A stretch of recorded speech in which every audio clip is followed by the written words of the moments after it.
Hi friends, आपका अपने YouTube channel math तक में स्वागत है। तो आपको मैं जो है इसमें फिजिक्स का आंसर की बता रहा हूँ, ठीक है ना। तो आप इससे आंसर की अपना मिला सकते हैं, तो अपने मार्क्स को जांच कर सकते हैं कि मेरा मार्क्स कितना आ रहा है, ठीक है ना। तो चलिए, पहला नंबर एक बोल रहा है कि किसी बिंदु पर विद्युत क्षेत्र की तीव्रता क्या होती है। तो देखिए, विद्युत क्षेत्र की तीव्रता क्या होती है, ई बराबर एफ बटा क्यू, यानी ऑप्शन बी हो जाएगा आपका। पहला का ऑप्शन बी बिल्कुल सही है, ठीक है ना। दूसरा क्वेश्चन देखिए, दूसरा क्वेश्चन बोल रहा है कि आवेश का पृष्ठ घनत्व होता है। तो आवेश का पृष्ठ घनत्व क्या होता है, सिग्मा बराबर क्यू बटा ए होता है, यानी कि ऑप्शन ए हो जाएगा, दो का ए हो जाएगा। दो के बाद से आप 3 नंबर क्वेश्चन देखिए। 3 नंबर में बोल रहा है कि गोलीय संधारित्र की धारिता क्या होती है। तो गोलीय संधारित्र की धारिता यही ना होती है, देखिए ऑप्शन ए में जो दिया है वही गोलीय संधारित्र की धारिता हो जाए, तो 3 का ए हो जाएगा, ठीक है। 3 के बाद से आप 4 देखिए। 4 नंबर क्वेश्चन में बोल रहा है कि आपका 1 म्यू 2 के बराबर क्या होता है। तो 1 म्यू 2 के बराबर क्या होता है, म्यू 1 बटा म्यू 2 ना होता है, यानी कि ऑप्शन बी सही हो जाएगा, 4 का बी हो जाएगा। 4 के बाद से आप 5 नंबर देखिए। 5 में जो है क्वेश्चन नंबर 5 में बोल रहा है कि रेटिना पर बनने वाला प्रतिबिंब होता है। तो रेटिना पर कैसा प्रतिबिंब बनता है, रेटिना पर वास्तविक बनता है तथा उल्टा बनता है, नहीं ऑप्शन बी हो जाएगा, यानी 5 का बी। 5 के बाद से आप 6 नंबर देखिए। 6 नंबर में बोल रहा है कि खगोलीय दूरबीन की आवर्धन क्षमता होती है। तो खगोलीय दूरबीन की आवर्धन क्षमता देखिए एफ ओ बटा एफ ही होती है, यानी ऑप्शन ए हो जाएगा, 6 का ए हो जाएगा। ये जिसका कॉपी है उन्होंने गलती बनाया है, ठीक है। अब देखिए 7 नंबर देखिए। 7 नंबर क्वेश्चन बोल रहा है कि इंद्रधनुष बनने का कारण क्या होता है। तो इंद्रधनुष बनने का कारण क्या होता है, वर्ण विक्षेपण होता है, ठीक है। और यानी ऑप्शन सी बिल्कुल सही है, ठीक है। अब इसके बाद से देख लीजिए क्वेश्चन नंबर 8 में है कि छोटे चुंबक के लिए कौन सही है, ठीक है ना। तो छोटे चुंबक के लिए देखिए विद्युत अक्षीय बराबर विद्युत निरक्षीय, यानी कि बी एक्सियल बराबर भी इक्वेटोरियल होता है, ठीक है ना। यानी 8 का क्या हो जाएगा, ए हो जाएगा, 8 का ए हो गया, ठीक है। 8 के बाद से आप आ जाइए 9 नंबर क्वेश्चन। तो 9 नंबर क्वेश्चन में पूछ रहा है कि एक समान विद्युत क्षेत्र में दोलन चुंबक के आवर्त का व्यंजन होता है। तो इसका व्यंजन क्या होता है, देखिए ऑप्शन बी में जो दिया हुआ है, ऑप्शन बी में जो दिया हुआ है वहीं इसका आंसर होगा, ठीक है ना। यानी टी बराबर 2 pi under 1 upon M B H होता है, ठीक है ना। अब देखिए 10 नंबर आ जाइए।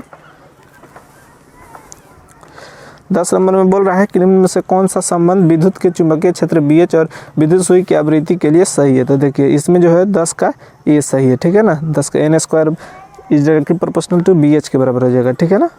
10 हो गया। 10 के बाद से अब 11 नंबर देख लीजिए। 11 नंबर है कि निम्नलिखित में से कौन टेंजेंट नियम के लिए सही है। तो टेंजेंट नियम के लिए कौन सही है, देखिए तो 11 का क्या हो जाएगा, ए हो जाएगा, ए का 11 का ए बिल्कुल सही है, ठीक है ना। 11 के बाद आप आ जाइए 12 नंबर, ठीक है ना। तो 12 नंबर बोल रहा है कि अपेक्षित विद्युतशीलता बराबर होता है। तो अपेक्षित विद्युतशीलता बराबर क्या होता है, म्यू बट्टा म्यू नॉट बराबर म्यू आर होता है, ठीक है ना। यानी कि 12 का ए बिल्कुल सही है, ठीक है ना। अब आइए क्वेश्चन नंबर 13 देख लीजिए। क्वेश्चन नंबर 13 जो है बोल रहा है कि निम्नलिखित में कौन सा संबंध सही है। तो देखिए इसमें कौन संबंध सही है, तो इसमें ए वाला ऑप्शन जो है वो बिल्कुल सही है, ठीक है। बी स्क्वायर बराबर B H square plus B भी स्क्वायर, ठीक है ना। अब 14 नंबर क्वेश्चन देख लीजिए। 14 नंबर क्वेश्चन बोल रहा है कि निम्नलिखित में से कौन सा विद्युत चुंबकीय चाल के लिए सही है, ठीक है ना। 14 नंबर क्वेश्चन देख लीजिए, ठीक है। 14 नंबर क्वेश्चन में बोल रहा है कि कौन सा चाल के लिए सही है। तो इसमें देखिए तो ऑप्शन बी बिल्कुल सही है, ठीक है ना। सी बराबर 1 upon mu naught into epsilon not, ठीक है ना। अब आ जाइए 15 नंबर, ठीक है। 15 नंबर में बोल रहा है कि 4 डाइऑप्टर वाले क्षमता की फोकस दूरी क्या होगी। तो 4 डाइऑप्टर वाले क्षमता की फोकस दूरी जो निकालिएगा तो आपका हो जाएगा ऑप्शन ए, यानी कि 0.25 मीटर हो जाएगा। ये सेंटीमीटर वाला नहीं होगा, ये गलती है, ठीक है ना।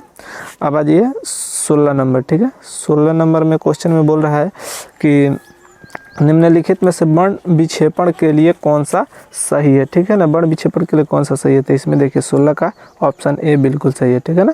ऑप्शन ए जो है इसका बिल्कुल सही है। 16 के बाद से अब आ जाइए 17 नंबर क्वेश्चन देखिए।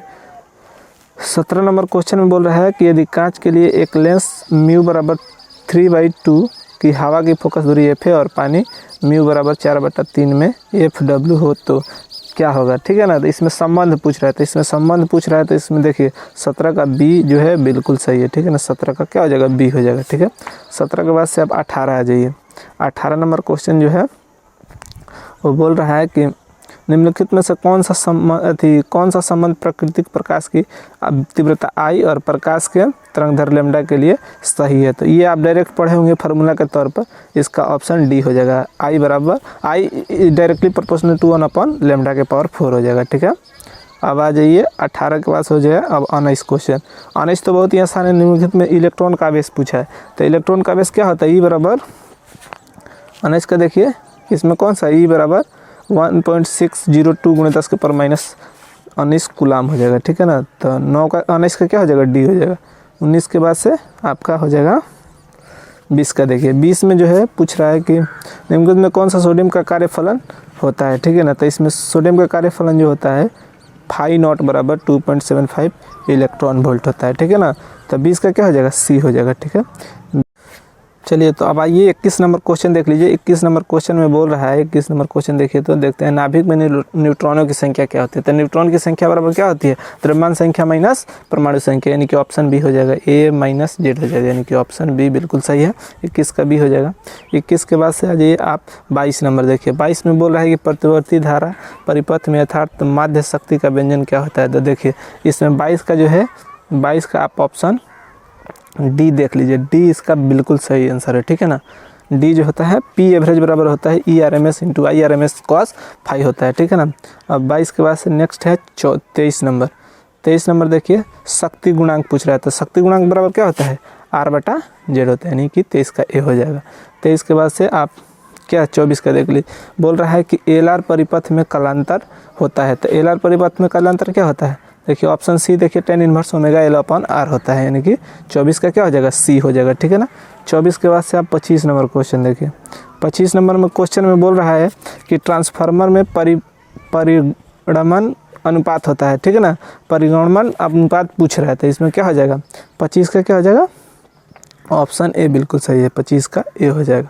25 के बाद से देखिए 26 बोल रहा है कि 26 में बोल रहा है कि आरसी का विमीय सूत्र होता है। तो आरसी का विमीय सूत्र क्या होता है? M0 L0 और T के पावर -1, यानी कि क्या हो जाएगा? ऑप्शन ए होगा, 26 का ए हो जाएगा। 26 के बाद से आप आ जाइए 27 का। 27 में बोल रहा है कि ध्रुव प्राबल्य का एसआई मात्रक क्या होता है। तो ध्रुव प्राबल्य का एसआई मात्रक क्या होता है? एम्पियर मीटर, यानी ऑप्शन सी हो जाएगा। क्या हो जाएगा? ऑप्शन सी हो जाएगा, यानी 27 का सी। 27 के बाद अब 28 आ जाइए। 28 में बोल रहा है कि एक समान चुंबकीय क्षेत्र में विद्युत के विक्षेपण में किया गया कार्य होता है। तो विक्षेपण में किया गया कार्य क्या होता है? देख लीजिए, कार्य का फॉर्मूला यही ना होता है, W = mv × 1 - cos θ, यानी ऑप्शन सी। 28 का सी हो जाएगा, ठीक है। 28 के बाद से आप 29 नंबर क्वेश्चन देख लीजिए। और क्वेश्चन में बोल रहा है कि पृथ्वी के पृष्ठ पर बी का मान होता है। तो पृथ्वी के पृष्ठ पर बी का मान जो होता है 10 के पावर -5 टेस्ला होता है, यानी 29 का डी बिल्कुल सही है, ठीक है। 29 के बाद से आप आ जाइए 30 नंबर क्वेश्चन में। बोल रहा है 30 नंबर क्वेश्चन बोल रहा है कि आपका धारावाही कुंडली का विद्युत चुंबकीय घूर्णन का मान होता है। तो इसका ऑप्शन नंबर सी बिल्कुल सही है, 30 का सी हो जाएगा। नियम बराबर NIA होता है, ठीक है। उसके बाद से आपका 31 नंबर क्वेश्चन देख लीजिए। 31 नंबर क्वेश्चन जो है निम्नलिखित में कौन सा गैल्वेनोमीटर नियतांक के लिए सही है। तो इसका ऑप्शन ए बिल्कुल सही है, ठीक है। तो 31 का ए बिल्कुल। चलिए देखिए क्वेश्चन नंबर 32 बोल रहा है कि आदर्श एमीटर का प्रतिरोध कितना होता है। तो आदर्श एमीटर का प्रतिरोध 0 ही होता है, तो ऑप्शन बी बिल्कुल इसका सही होगा। अब आ जाइए 32 के बाद से 33 नंबर क्वेश्चन देखिए। 33 नंबर क्वेश्चन बोल रहा है कि चुंबकीय फ्लक्स का एसआई मात्रक क्या होता है। तो चुंबकीय फ्लक्स का एसआई मात्रक वेबर होता है, यानी कि 33 का ये बिल्कुल सही है। अब 33 के बाद से आप आ जाइए क्या है 34 नंबर। लेंज का नियम किसके संरक्षण के सिद्धांत का परिणाम होता है। तो लेंज का नियम किसके संरक्षण के? ऊर्जा संरक्षण के सिद्धांत पे, यानी कि 34 का सी बिल्कुल सही है। 34 के बाद से आप आ जाइए 35 नंबर क्वेश्चन। 35 नंबर क्वेश्चन देखिए कि परिणैनिक प्रतिघात होता है। तो परिणैनिक प्रतिघात क्या होता है? तो इसका ऑप्शन ए देखिए, XL = 2πfl होता है, ठीक है ना। ये एकदम किया हुआ क्वेश्चन है, ठीक है। 35 के बाद से आप 36 नंबर क्वेश्चन देखिए। 36 नंबर क्वेश्चन है कि सरल सूक्ष्मदर्शी की आवर्धन क्षमता क्या होती है। तो सरल सूक्ष्मदर्शी की आवर्धन क्षमता क्या होती है? AM = 1 + D/f, यानी कि ऑप्शन बी, यानी कि क्या हो जाएगा? 36 का बी बिल्कुल सही है। 36 के बाद से आप आ जाइए 37 नंबर क्वेश्चन कि समकृत दो लेंसों की शक्ति पूछ रहा है। तो शक्ति का सैंपल क्या होता है? अलजेब्रिक सम हो जाता है, यानी P = P1 + P2, यानी कि 37 का डी ए हो जाएगा, ठीक है ना। 37 के बाद से 38 नंबर क्वेश्चन देखिए। 38 में इसको सॉल्व करना है। यदि इसका मान निकाले होंगे तो इसका मान डायरेक्ट आया होगा, डी बराबर, डी का जो है ऑप्शन जो है वो 8/9 वही आपका आंसर आया होगा, ठीक है ना।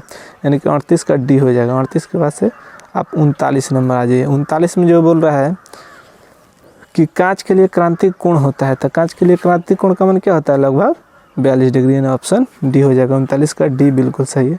39 के बाद से आप आ जाइए 40 नंबर। देखिए 40 नंबर बोल रहा है कि विद्युत चुंबकीय तरंगों की प्रकृति होती है, तो विद्युत चुंबकीय तरंगों की प्रकृति अनुप्रस्थ होती है, यानी 40 का ये बिल्कुल सही है। 40 के बाद से आप आ जाइए 41 नंबर। 41 नंबर क्वेश्चन सिंपली क्या है, फार्मूला है, ठीक है ना।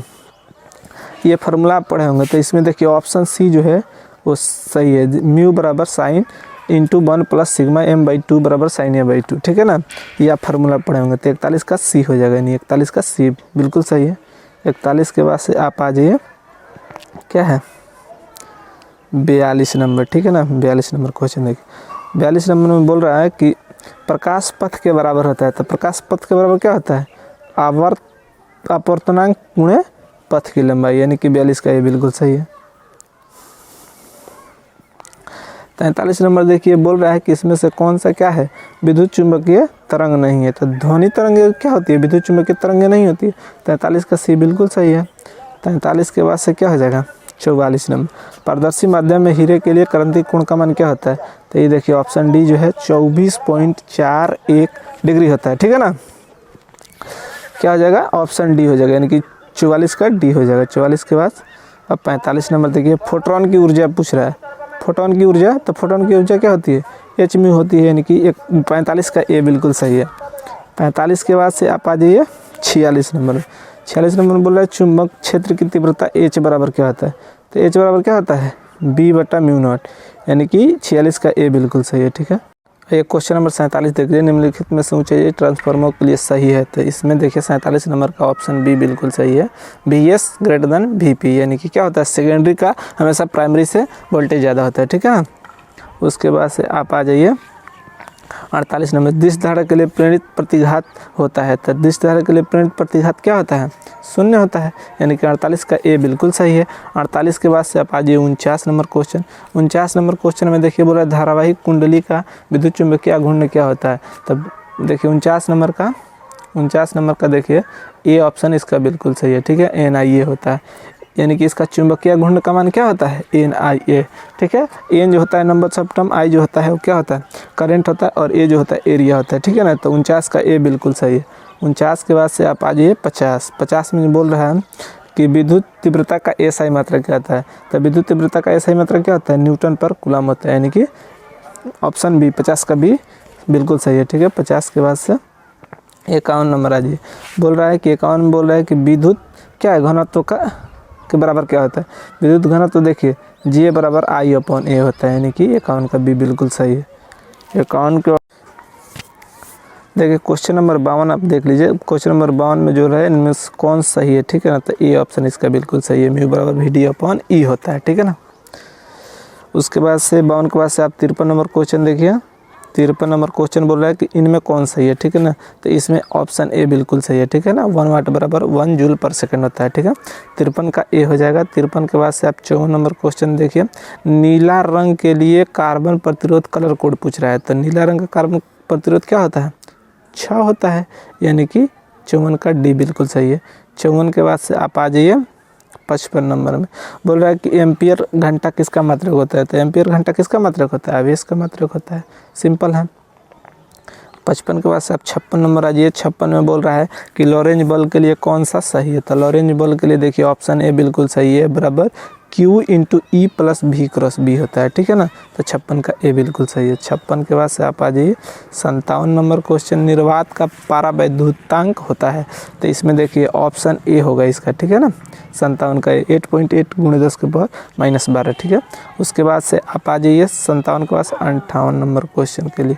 58 नंबर क्वेश्चन हो जाएगा विद्युत द्विध्रुव का SI मात्रक होता है, तो विद्युत द्विध्रुव का SI मात्रक क्या होता है, कूलम मीटर होता है, यानी कि 58 का बी हो जाएगा। 58 के बाद से आपका हो जाएगा 59 नंबर में देखिए, बोल रहा है कि कूलम नियम का सदिश रूप पूछ रहा है, ठीक है ना, यानी वेक्टर फॉर्म में, तो ऑप्शन ए आप ध्यान से देखिएगा, तो ये आपका सही है, ठीक है ना। 59 का ए हो जाएगा। 59 के बाद से आप 60 देख लीजिए। 60 में बोल रहा है किसी चालक की धारिता का इसमें फार्मूला आपको पूछा है, तो इसका धारिता का फार्मूला C = Q/V, यानी ऑप्शन डी हो जाएगा। 60 का डी। 60 के बाद आपका हो जाएगा क्वेश्चन नंबर 61 में बोल रहा है कि आवेशित चालक की ऊर्जा पूछ रहा है, ठीक है ना। तो इस फार्मूला इसमें भी पूछा है, तो इसका देखिए E बराबर 1/2 CV², यानी कि 61 का बी बिल्कुल सही है। 61 के बाद आप आ जाइए 62 नंबर में, ठीक है। तो 62 में बोल रहा है कि यदि धारिता C1 के n संधारित्रों के समानांतर क्रम में जोड़े जाते हैं तो उसका तुल्य धारिता पूछ रहा है, ठीक है ना। तो तुल्य धारिता जो होगा वो ऑप्शन C बराबर n C1 हो जाएगा, ठीक है ना, यानी कि 62 का C हो जाएगा, ठीक है ना। 62 के बाद से आपका आइए 63 नंबर, ठीक है ना। वायु के लिए परावैद्युत समर्थ होता है, ठीक है ना। तो वायु के लिए होता है 3 × 10⁶ वोल्ट पर मीटर होता है, यानी कि 63 का ए हो जाएगा। 63 के बाद आपका अब 64 नंबर देखिए। 64 नंबर जो है वो द्रव्यमान और ऊर्जा के लिए सही पूछ रहा था। द्रव्यमान और ऊर्जा के लिए ऑप्शन सी देखिए, E बराबर mc² होता है ना, जो आइंस्टीन द्वारा दिया गया है। ये एकदम सिंपल आप में है। इस बार का जो है फिजिक्स का जो है क्वेश्चन पेपर बहुत ही आसान है, ठीक है ना। तो आप लोग, हम उम्मीद कर रहे होंगे कि आप 35 में 35 पूरा ऑब्जेक्टिव सही करके आए होंगे। चलिए 64 के बाद से आप 65 देख लेते हैं, ठीक है ना। तो 65 में देखिए दशमिक संख्या 8 × 10 की द्विधारी संख्या निकालना है। तो जब द्विधारी निकालिएगा तो इसका ऑप्शन ए आ जाएगा, ठीक है ना। द्विधारी आप निकाल लीजिएगा, ठीक है ना। इसका ऑप्शन ए बिल्कुल सही होगा। आप उम्मीद कर रहे होंगे कि आपने भी ऑप्शन ए लगा के आया होगा, ठीक है। उसके बाद से 65 के बाद से 66 देखिए। इसमें नैन गेट का संकेत पूछा है, तो नैन गेट का संकेत देखिए ऑप्शन डी हो जाएगा, ठीक है ना। यही संकेत नैन गेट का होता है, ठीक है। उसके बाद से आप 67 देख लीजिए। 67 तो सिंपली अर्ध आयुकाल का क्या पूछ रहा है, फार्मूला पूछ रहा है। तो अर्ध आयुकाल का फार्मूला देखिए, हाफ लाइफ का फार्मूला यही होता है ना कि 0.693/λ होता है, यानी कि 67 का ये बिल्कुल सही है। 67 के बाद से आप आ जाइए 68 नंबर में। इनमें से कौन सा अल्फा कण के लिए सही है? तो अल्फा कण के लिए कौन सा है? हीलियम नाभिक हो जाएगा, यानी 68 का सी हो जाएगा। 68 के बाद से क्या है? 69 नंबर है। तो 69 नंबर में आप देखिए ऑप्शन बी देख लीजिए, ऑप्शन बी बिल्कुल सही है। 69 का बी बिल्कुल सही है। 69 के बाद आप 70 देख लीजिए। लास्ट क्वेश्चन बचा है। लास्ट क्वेश्चन बहुत ही आसान दिया था। बायो-सॉर्ट लॉ का फार्मूला इसमें डायरेक्ट पूछा है। तो बायो-सॉर्ट लॉ का फार्मूला इसमें देखिए ऑप्शन सी बिल्कुल सही है, ठीक है ना। ईवी वेक्टर फॉर्म में पूछ दिया है, ठीक है ना। तो 70 का सी बिल्कुल सही है। इस तरह से उम्मीद कर रहे होंगे कि आपने अपने आंसर को मिलाया होगा। यदि आपको ये आंसर सही लगा तो आप हमें कमेंट ज़रूर करिए, और यदि आप मेरे यूट्यूब चैनल पर नए हैं तो आप मेरे चैनल को सब्सक्राइब करें, ठीक है। आज के लिए इतना ही।